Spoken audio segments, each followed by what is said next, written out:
Olá para você que acompanha a Módulo FM, as redes sociais da Módulo FM. Sextou e sextou com mente aberta. A gente começa mais uma edição do nosso programa.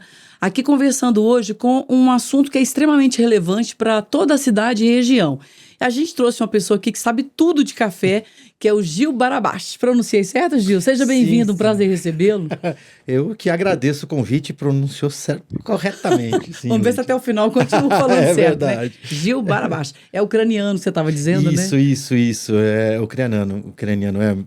Lá no Paraná, eu sou de Curitiba, então tem uma colônia forte ucraniana. Então o pai do meu avô, ele veio da Ucrânia, então eu trago o sobrenome ucraniano. E me conta, o que o ucraniano, que é do Paraná, foi assim? Fala um pouquinho de você, quais são as suas qualificações. Eu sei que você é uma sumidade nessa área do café, mas eu queria que você contasse um pouco da sua história pra gente. Bom, a minha formação é de economista, né? Então, entrei comecei a trabalhar numa empresa, que é justamente essa empresa que eu trabalho hoje, lá no começo da faculdade, entre idas e vindas, aí que eu saí, trabalhei em cooperativa, trabalhei no mercado financeiro também, e voltei de novo para a empresa. Vão aí uns 30 anos, mais ou menos, né? Perto disso, eu acho que até isso. Você era criança, então, porque você é novo. São seus olhos que... Você é novo, sim, você começou cedo, né? Sim, comecei cedo no Safra, assim, tava na faculdade ainda. E a minha formação é de economia, né? Então, quer dizer, a empresa e o meu foco sempre foi olhar o agro de um lado financeiro. E o café, na empresa, estava começando quando eu entrei. Então eu peguei o café ali bem no começo. A gente trabalhava, como era uma empresa do sul do país, era uma empresa que trabalhava muito grãos, soja, milho, trigo, e daí ela estava avançando para outras commodities, né? E o café apareceu, e eu estava entrando na empresa justamente. Então eu trabalho com outras commodities, como soja, milho, algodão, açúcar, mas o café, como eu entrei, já comecei a trabalhar com café e desenvolvi o produto café para a empresa, ele é um carinho todo especial, né? Eu nunca larguei o café desde quando comecei. Trabalhei com outros setores da empresa, mas o café eu nunca abandonei. E daí eu fui gostando. Na época ainda tinha um pouco mais de café no Paraná, né? Mas, paralelamente, a empresa ela foi ganhando uma dimensão mais nacional, né? Daí, enfim, depois a gente foi incorporada por uma empresa, o Safras foi incorporado por um grupo de São Paulo, que é o Grupo CMA, né? A Road CMA hoje é dona do Safras e Mercado. E daí, quer dizer, basicamente a gente avançou, e daí fui conhecer São Paulo, Minas Gerais, e daí, enfim, quando eu vim aqui para Minas Gerais, me apaixonei e venho com uma frequência muito grande. Então, eu sou um paranaense que gosta muito de Minas Gerais. Comida, do povo aqui de Minas e do café. E do café. Sim. Agora, conta pra gente, você tá aqui em patrocínio, a gente tem que aproveitar a sua experiência. Conta pra gente o que aconteceu com o mercado de café após 2021, porque houve uma geada e afetou imensamente os cafezais aqui, houve perdas totais, perda de 70%. O que aconteceu com esse mercado de lá pra cá?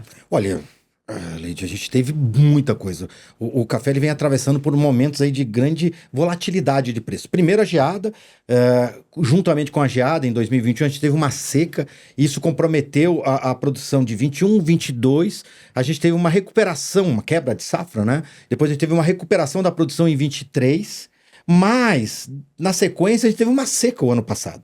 Então, a gente vem se a gente pegar 4 anos, 21, 22, 23 e 24, só teve um ano que não teve problema de clima, né? Então, você teve esses problemas de clima, eles estão afetando a produção. E toda essa sequência de geada e de seca explica muito o tamanho da produção desse ano e o mercado que a gente está vivenciando, essa alta nos preços. Porque toda essa situação climática adversa, o que fez? Fez reduzir a oferta de café, né?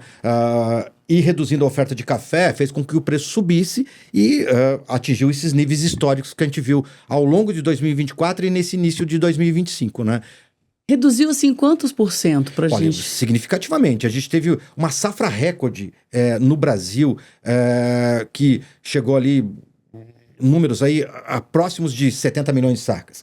E hoje a gente está com números próximos de 60 milhões de sacas. Então, quer dizer, era para ter aumentado, a geada reduziu e impactou os anos seguintes. Exatamente. Principalmente a produção de arábica. né? Então, a gente teve uma redução significativa. Se a gente pegar o Arábica nesse contexto, a gente teve em 2000 uma safra acima de 50 milhões de sacas, 52 milhões de sacas, e agora, esse ano, a gente está com uma safra abaixo de 40 milhões, ou próximo de 40 milhões. Então, você tira aí 12 milhões de sacas de Arábica nesse período. E nesse período, você recuando a produção, e o consumo, ele continuou crescendo, numa forma vegetativa, mas continuou crescendo, né? Então, isso tudo levou a uma queda dos estoques. Então, os estoques caíram bastante e fez com que o preço subisse.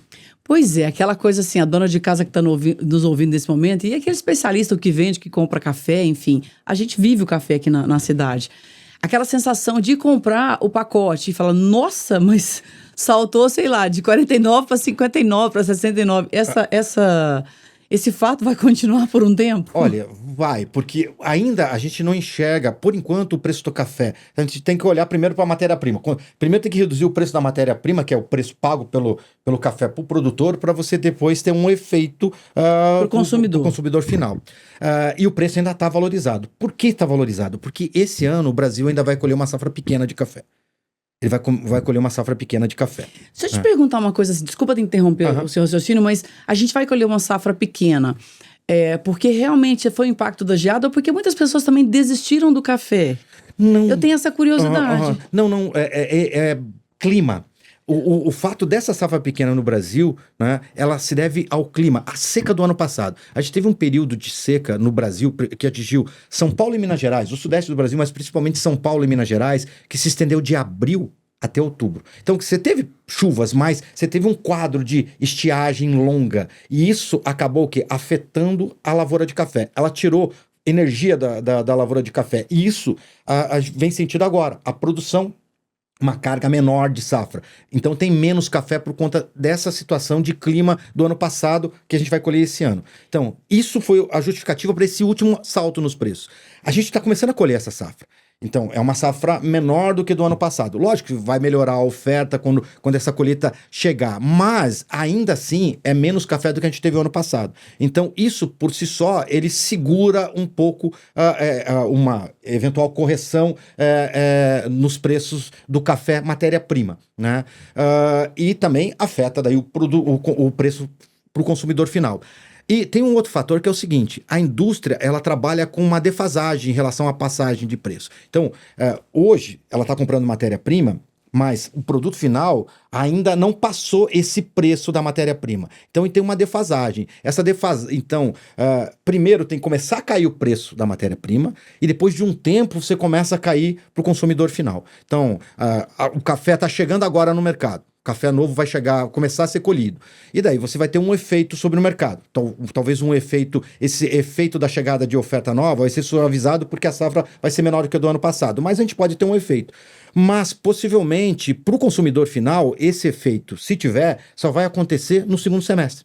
Então, só no segundo semestre que a gente pode, às vezes, comprar um café com preço mais razoável. Porque agora ele está no auge. Sim. O valor para a gente comprar. Exatamente.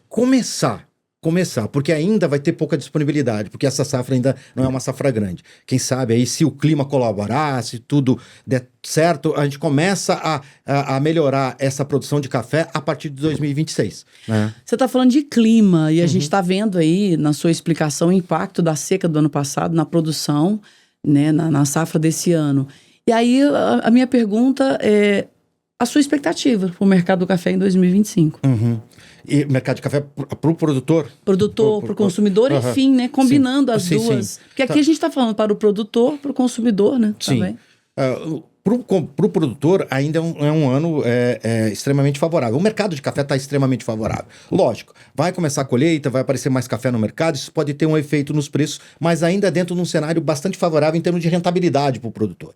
Os preços atingiram níveis históricos, né? E esse cenário é um cenário que deve persistir. Ser atenuado com a chegada da safra agora, mas persistir ao longo do ano por conta daquilo que eu mencionei anteriormente, de que vai ter menos café, principalmente a arábica, né? E menos café do Brasil e menos café arábica do Brasil. Isso ajuda o quê? A sustentar os preços, mesmo com a chegada da safra agora. Tem alguns riscos ainda, tem algumas incertezas. Primeiro, incerteza financeira internacional, com a questão das guerras de tarifas, que pode continuar trazendo volatilidade para os preços. E tem também incerteza climática. Tem o inverno. O inverno sempre é arriscado, né? Uma geada. Tem a questão ainda de seca. A gente está entrando num período agora que tende a diminuir as chuvas. Qual vai ser o impacto em relação às lavouras, né? E tudo isso pensando para agora, né? E daí pensando para 2026. Como eu falei, esse ano ainda é um ano de pouco café no Brasil, pouco café arábica no Brasil, devido aos efeitos do clima do ano passado. O clima desse ano, né, ao longo de todo o ano, primeiro e segundo semestre, vai determinar quanto que vai ter de produção em 2026. Então, quer dizer, precisa um encaixe de clima favorável esse ano para a gente imaginar uma evolução da produção no ano que vem e isso aí ter efeito nos preços, né? Mas tem que combinar com o clima. O clima encaixado tá, o produtor está investindo na lavoura porque o momento está favorável, mas o clima tem que contribuir. Então, o cenário é o seguinte, para 2025, o cenário ainda é bastante positivo para o produtor.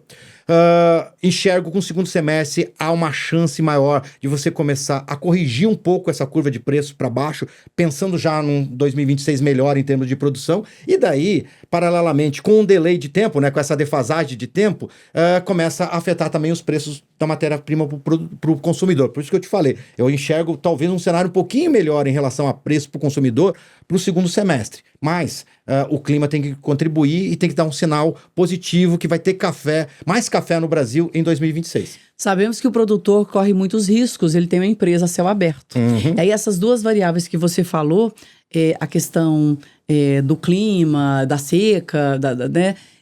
Assim, dá para falar qual que é a previsão para esse ano de geada, de seca, né? Porque a agricultura hoje ela é muito avançada, ela se antecipa um pouco, né? Apesar que a gente sabe que está cada vez mais complicado. Esse agora é um período que a gente...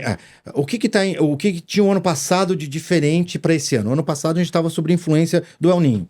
O El Niño, ele trouxe o quê? Ele contribuiu para seca, né? Ele trouxe um período... Teve a questão da seca. Estiagem prolongada. E temperaturas mais altas, né? Temperaturas mais altas. A gente teve bolsões de calor muito frequentes no ano passado, né? Então, não só foi o corte das chuvas, mas as temperaturas muito acima do normal o ano passado, que acabaram prejudicando, né, o potencial produtivo das lavouras de café. Esse ano o cenário está um pouco diferente. A gente está num período de... Se a gente pegar a questão do El Niño, Laninha, a gente não está com a presença de nenhum dos dois. A gente está com neutralidade, por enquanto. A neutralidade é o seguinte, é clima normal. Clima normal o que é? As estações são mais marcadas. Tá? Então você tem o quê? Um verão com mais chuva e com temperatura mais alta, e daí você vem para o outono e inverno e com redução de chuvas, principalmente no inverno. É isso que a gente deve ter, menos chuva durante o inverno, mas também temperaturas mais baixas, né? Então esse é o quadro que se espera para esse ano. E com essas chuvas voltando já no finalzinho do inverno, começo da primavera. Pelo menos esse é o quadro climático que se espera, a princípio, né? Eu não sou meteorologista, mas... Sim. Mas você trabalha com os dados exatamente, para o mercado, olhando, né? e acompanhando relatórios de meteorologistas, é isso que se espera com a neutralidade, quer dizer, um clima, as estações mais bem marcadas. Então, quer dizer, a gente vai ter agora um inverno com menos chuva, então essa chuva ela vai começar a reduzir agora maio, junho, julho, né? E retorna a partir de agosto, setembro, outubro com a primavera. Dentro do quê? De um inverno que tende a ser mais rigoroso do que do ano passado, então ele pode trazer mais riscos, mas... o inverno então pode ser mais rigoroso que o ano passado? Do que o ano passado. Quando se fala em mais rigoroso, pode prever geada, então, ou não? Depende, porque o que quer dizer um inverno mais rigoroso? Como você vai ter a possibilidade de entradas de massa de ar polar. Sim. O que depende, né? A massa de ar polar ela entra pelo sul do Brasil e ela tem que chegar no sudeste com força. Então, quer dizer, vai depender da intensidade dessa massa de ar polar e como que ela vai chegar na região de café, no sudeste do Brasil. Se ela vai chegar forte, intensa, né? E no momento da chegada dela, das condições atmosféricas, para você ter que possa possibilitar a formação de geadas. Então depende disso. O que a gente pode ver de diferente desse ano em relação ao ano passado? Que O clima está mais favorável. Então, quer dizer, vai ter mais frio e você vai ter uma condição aí mais favorável para o avanço dessas massas de ar polar. Agora, se vai ter geada ou não, vai depender da condição atmosférica no momento da passagem dessa massa de ar polar. E é quase que impossível de prever exatamente, né? Você vai é muito mais próximo, né? Então, os meteorologistas dizem, ó, você tem que estar mais próximo para a gente ver o risco ou não de geada, né? Então, monitorar a massa de ar polar e mais próximo dela chegar para ver se as condições colaboram ou não para a formação de geada. Eu espero que não tenha, porque o mercado não precisa disso, né? Então, o que a gente precisa? Que o produtor tenha café, porque preço ele está tendo, né? E que ele tenha café para poder vender, porque não adianta nada você ter preço e não ter café, né? Então, vamos torcer para que não aconteça nada, que o mercado não precisa de geada. Mas realmente ele tem um risco maior esse ano do que ano passado. E isso aí vai estar no mercado. O mercado ele vai estar trabalhando com isso. O que eu quero dizer que o mercado vai estar trabalhando com isso? Enquanto a gente estiver passando o inverno, ele vai ficar monitorando esse risco e vai precificar uma proteção em relação a esse risco. Superado essa parte do inverno, ali, ó, agosto, já não tem mais risco de geada no Brasil, você desmonta essa proteção. Então, ele vai carregar essa proteção, ele vai ficar olhando e vai trabalhar protegido. Protegido é o seguinte, ele vai evitar a exposição.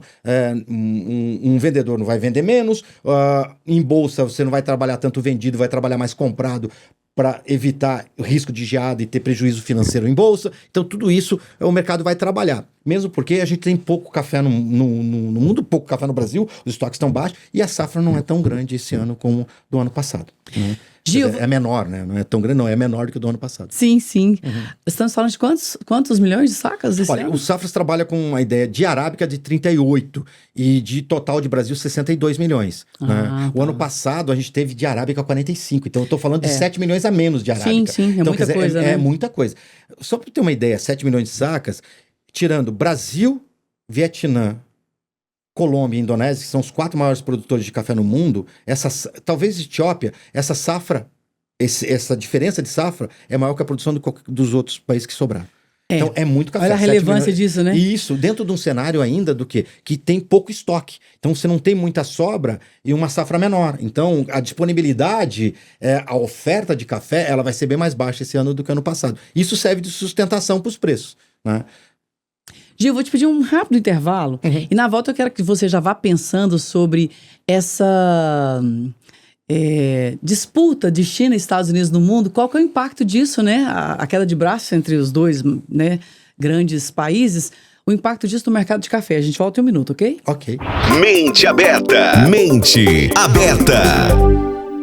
Voltamos com o nosso Mente Aberta dessa sexta-feira hoje, conversando sobre um ponto da economia que interessa a todos nós, né? Nem um ponto, na verdade, é a nossa grande economia aqui no município, que é o café. E a gente está conversando com uma pessoa sumidade na área, um especialista em café, que é o Gil Barabash, que vai falar com a gente aqui sobre agora essa questão de China e Estados Unidos sobre o mercado de café. Qual que é o impacto? Aí, conta pra gente, assim, bem do beabá mesmo, porque aqui em Patrocínio o comércio depende do café, a cidade depende do café, toda a nossa economia gira em torno do café. A gente tem uma bacia leiteira relevante, mas o café é a nossa principal economia. E aí a gente fica vendo noticiários. Você liga a TV, você liga o rádio, o tempo todo falando sobre decisão do presidente dos Estados Unidos, decisão do presidente da China. E aí, qual o impacto disso para o nosso mercado aqui, para que o produtor ouça e saia com informação, conhecimento, para saber lidar com essas nuances do mercado de café? Sim, sim. Não, é uma pergunta extremamente importante e é um momento importante, né? Porque realmente ele influencia. Essas decisões, a gente está falando das 2 maiores economias do mundo. A economia americana e a economia chinesa. Né? Então, isso impacta a economia mundial. Né? Impacta preço de ativos e, mexendo com o preço de ativos, mexe com o preço do café também. Né? Então, a gente tem 2 linhas de raciocínio. Primeiro, a questão da tarifa propriamente dita. Né? Foi imposto uma tarifa para Brasil, Colômbia e América Central, Peru também entra, quer dizer, toda a América de 10%. Né? Que é uma tarifa básica para todo mundo. Os países asiáticos, né, que produzem o Conilon, que produz o Robusta, né, que é equivalente ao nosso Conilon Robusta aqui, o Canéfora aqui, as tarifas são maiores. Tá? Mas só que houve um período de trégua agora. Uma trégua para o quê? Para uma negociação entre os países e os Estados Unidos. A gente não sabe como é que está andando, ainda não está claro. não tá claro isso, né? Então, vamos ver depois que passar esse período o que vai ficar decidido. Se vai se manter aquela tarifa muito mais elevada ou não. Aquela tarifa mais elevada, por exemplo, para o Vietnã, que é o segundo maior produtor de café do mundo, mas que produz robusta, basicamente, e para a Indonésia, que também é um grande produtor de robusta, ele vai afetar no mercado americano esse produtor, porque você coloca uma tarifa, então o produto brasileiro vai ter uma vantagem. Então, não só o produto brasileiro, como o produto da América Central, da Colômbia, vai ter uma vantagem maior por conta de uma tarifa menor, né, nos Estados Unidos. E por que os Estados Unidos são importantes? Os Estados Unidos é o principal mercado individual de café, o maior consumidor individual de café. Regionalmente, é a União Europeia. A União Europeia é o principal mercado. Mas, individualmente, os Estados Unidos são os maiores consumidores. Os maiores compradores. Compradores, né? de café, né? E o maior comprador de café individual do Brasil. Né? O nosso principal mercado é a União Europeia, mas os Estados Unidos, isoladamente, são nosso principal cliente. Então, isso aí pode sim trazer, essa questão tarifária, ela pode trazer algum benefício para o café brasileiro. Talvez até para a exportação, não do café arábica, mas do nosso café Conilon Robusta, que a gente está crescendo as exportações e a produção, né? A produção vem saltando.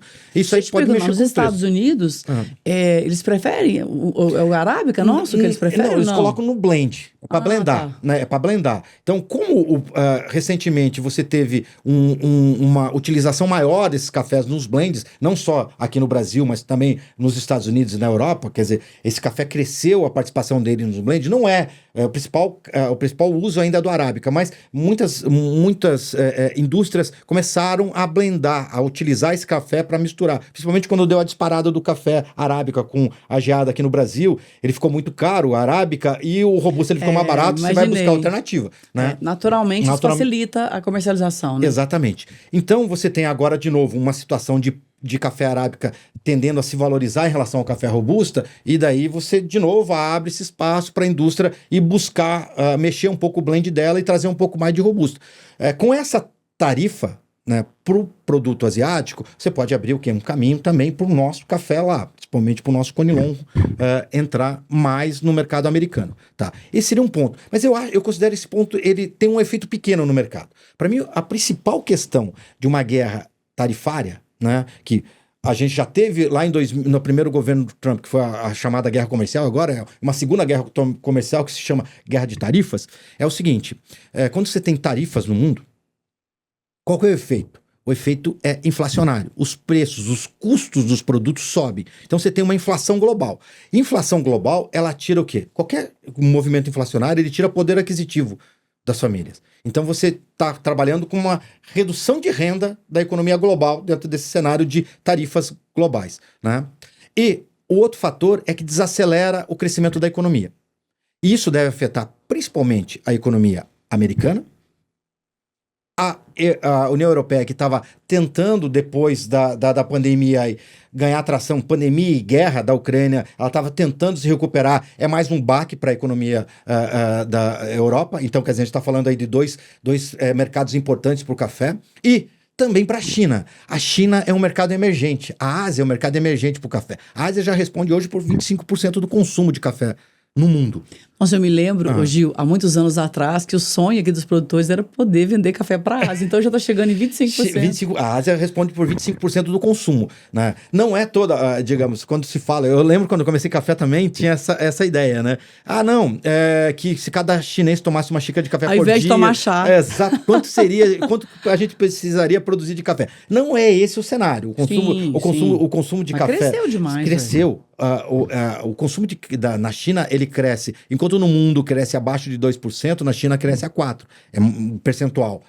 E é um consumo concentrado em grandes centros, em grandes centros urbanos, né? Então, é interessante. É lógico, a China tem uma população de 1 bilhão, mais de 1 bilhão de pessoas. Esse consumidor de café está concentrado ali em 300 milhões, pouco mais de 300 milhões. Eu fico pensando no mercado que tem para crescer, Exato. Né? Mas esses 300 milhões é mais que a população brasileira. Sim. Então, quer dizer, é um mercado a mais de Brasil que ainda pode crescer. E é um perfil de consumidor jovem na China. Jovem, urbano, né, com alto poder de renda, né, hoje a renda per capita da China nessas regiões aí é similares a países da Europa. Renda per capita naquele núcleo, não na China como um todo, Sim, mas né, sim. nessas regiões mais urbanas, nos grandes centros da China, aonde está se concentrando esse consumo de café. Então aí tem um mercado interessante de expansão e a China serve de farol para outros países da Ásia, então também pode se espalhar para essa região. Então a China é extremamente importante, né? Hoje você tem a Coreia do Sul, que é um grande comprador de café do Brasil, então a gente tem um mercado asiático bastante interessante, né? Mas se a gente olhar ali para esse efeito da tarifação, principalmente mexendo numa guerra de tarifas, numa guerra comercial entre China e Estados Unidos, o efeito seria o quê? Inflação global, queda de poder aquisitivo e afetando o crescimento da economia mundial. O caos, né? Isso aí é o caos. Exatamente. E isso tudo tende a afetar o quê? A perspectiva de crescimento de consumo de café. Então, e na Ásia, inclusive, né, que vinha numa dinâmica diferente. Isso aí freia um pouquinho e pode trazer esse efeito. Ainda mais dentro de um cenário de preço de café caro, porque o preço do café está valorizado. Então, isso aí pode mexer, pode trazer esse efeito. Frear um pouco o lado do fluxo, o lado do fluxo de consumo de café. Então, para mim, esse é a principal preocupação que eu tenho em relação a uma guerra de tarifas que se prolongue por muito tempo. Se a gente tiver, nos próximos meses, aí um acordo entre China e Estados Unidos e um acordo com outros países, você suaviza esses efeitos. Pontual, beleza, depois se retoma. Agora, se você persistir ao longo desse primeiro semestre, ao longo do ano e começo do ano que vem, que nem foi a última guerra comercial, que ela persistiu por quase 2 anos, isso tem sequelas em relação à economia mundial e isso pode afetar o crescimento de consumo, inclusive nesses mercados emergentes, que no caso seria a Ásia. Então isso me preocupa um pouco. Agora, eu acho que você já introduziu um pouco da resposta da minha próxima pergunta, que é assim, a sua avaliação das tendências próximas. O que você vislumbra para o mercado do café e para esse ano, para os próximos anos? O que está se desenhando no momento? Tá. A gente tem aí algumas tendências interessantes no mercado de café. Primeiro, é justamente essa mudança de eixo, de a gente sair daqueles consumidores tradicionais, que seria Europa, Estados Unidos e Japão, né, e o crescimento desses países consumidores em potenciais, ou a gente poderia chamar de emergentes, que seria o resto da Ásia, com exceção da Ásia, com exceção do Japão. Né? Como China, como Coreia do Sul, Filipinas, você tem ali algumas regiões ali importantes, né? Hoje, a gente já vê o dinamismo da economia mundial se deslocando para a Ásia. Então, é importante isso, né? Para o café, seria importante isso, ele também consolidar um mercado consumidor nessa região. E o de positivo que a gente enxerga é justamente isso. Ele está crescendo, ele está aparecendo, ele está deixando de ser aquele sonho, aquele potencial, e está começando a se construir como uma realidade. Ainda, em termos de volume, você olha, em termos de volume de consumo, você olha ainda para a Europa, para os Estados Unidos, para o Japão, como grandes consumidores. Mas, em termos de crescimento para os próximos anos, você enxerga muito mais perspectiva de crescimento na Ásia do que nesses consumidores tradicionais. E isso é um sinal importante e positivo para o mercado de café. Ô Gil, tem algo que a gente não tem abordado aqui, porque você entende, né, todas as nuances do mercado de café. Tem algo que a gente não tenha abordado que você gostaria de falar, assim, deixar alguma mensagem para os produtores? Eu sei que você é, antes de qualquer coisa, um consultor, né? A pessoa que tenta visualizar o mercado lá à frente para ajudar o produtor que está aqui, né, na lida, no trabalho e tal, mas ele tem que entender de mercado de café também. Você gostaria de abordar alguma coisa que a gente não tenha falado? Sim, a gente está vivendo um momento excepcional em relação a preços, né? Então, o mercado está muito valorizado dentro de um cenário de pouca oferta de café, né? E de uma rentabilidade elevada. Quer dizer, as margens, as rentabilidades estão elevadas por conta do preço do café mais alto, desses níveis históricos de alta que a gente abordou lá no comecinho do nosso bate-papo, né? Então, eu queria, se fosse para passar uma mensagem para o produtor, é ele entender esse momento de oportunidade. Entender que o mercado é cíclico, ele oscila, que essa oportunidade e esse preço alto que hoje ele está vivenciando, o produtor de outros países também estão vivenciando, e isso aí tem reflexos em relação a quê? Em relação a estímulos em investimento em produção e, naturalmente, como o mercado é cíclico, esse investimento em produção, em tratos culturais encaixado com um clima positivo, deve dar respostas no futuro em relação ao crescimento da produção, né? E daí o mercado ele volta a se ajustar. Então, ele entender isso, que ele está num momento excepcional de oportunidade de preço e que esse cenário aí ele deve se refletir, se o clima contribuir, em crescimento da produção para frente. E daí, com o crescimento da produção, melhora nos estoques, é natural que esses preços recuem, que eles se ajustem para uma outra situação. Então, é interessante ele entender isso, né? Que ele está vivendo um momento excepcional e que esse momento excepcional, ele não dura para sempre, né? Lógico, depende do clima, mas ele não dura para sempre. Um encaixe de clima bom, que é o que a gente espera para esse ano, que comece a aparecer resposta para 2026, com os investimentos que a gente vem observando em relação às lavouras de café, por conta do preço alto, da rentabilidade alta da atividade, uma hora vai surtir efeito, né? E daí esse mercado, ele volta para patamares mais normais, né? Isso aí é interessante o produtor ter em mente, porque ajuda ele a entender e a montar a sua estratégia de comercialização. Entender o momento de oportunidade, entender que o mercado é cíclico e saber trabalhar essas duas situações, né? Eu percebi na sua fala que é assim, produtor invista. Invista e entenda do mercado. Entenda, aproveite o momento e também invista. Invista o quê? Esse é um momento interessante, porque a gente pensar em investimento de café, a gente pensa no seguinte: se eu estou com uma rentabilidade alta, esse é o momento dele olhar para a lavoura dele e dizer: o que eu preciso para fazer para melhorar o meu negócio, a minha lavoura, a minha produção? O que eu estou precisando investir? Esse é o momento dele pegar essa rentabilidade e investir para melhorar a situação dele. É muito mais do que ele investir em novas áreas, novas produção, ele entender o quê? O que eu preciso fazer aqui para o que eu já tenho melhorar? Porque você olha para o teu negócio e diz: olha, essa lavoura eu preciso fazer uma renovação, aqui eu preciso investir em infraestrutura. Esse é o momento dele olhar para o negócio dele e ver o que ele precisa melhorar. E aproveitar esse momento positivo para fazer isso. Eu acho que esse é um recado interessante para o produtor, sim. Sem dúvida. Ô Gil, quero te agradecer demais pela entrevista. E antes que você fale, eu quero agradecer também a Angélica e o Fabrício da Lima Café, né? São os empresários, empreendedores que acreditaram e trouxeram você aqui para compartilhar conhecimento. E eu acho que quem compartilha conhecimento merece o nosso respeito, o nosso carinho, porque conhecimento é tudo, né? Olha o que você falou, que você desfilou um imenso conhecimento sobre o mercado de café e trouxe muita informação para os nossos produtores, ouvintes aqui, parceiros, pessoal que anuncia com a gente, que ouve. Então, muito obrigada pela entrevista e o microfone fica aberto para as suas considerações finais. Eu que agradeço, né? Agradeço você pela oportunidade de poder falar sobre café. Eu adoro falar sobre café. Para Angélica, para o Fabrício, né, amigos de longas datas, né, da Lima Café, por ter a oportunidade, né, trazer aqui para o Cerrado, trazer para vir conversar sobre o café com vocês. Então, eu só tenho a agradecer. Minhas considerações finais seria agradecer a oportunidade de falar de café e agradecer a Angélica e o Fabrício da Lima Café por ter me trazido aqui nesse momento. Sucesso para você. Obrigado para você também. Vou ver se eu falo correto. Tem Gil Barabás, né? Que é uma pessoa que entende muito, essa simpatia de pessoa com muito conhecimento e compartilhando com a gente aqui no Mente Aberta. Muito obrigada mais uma vez, Angélica e ao Fabrício. Sucesso para vocês. Que os produtores, né, que são atendidos por vocês, tenham acesso a esse conhecimento aqui maravilhoso, porque eu falo que o conhecimento salva vidas, não só na área do café, mas também em qualquer área, viu, gente? Educação, saúde, conhecimento é tudo. A todos vocês, um bom fim de semana, fiquem com Deus e até o próximo programa.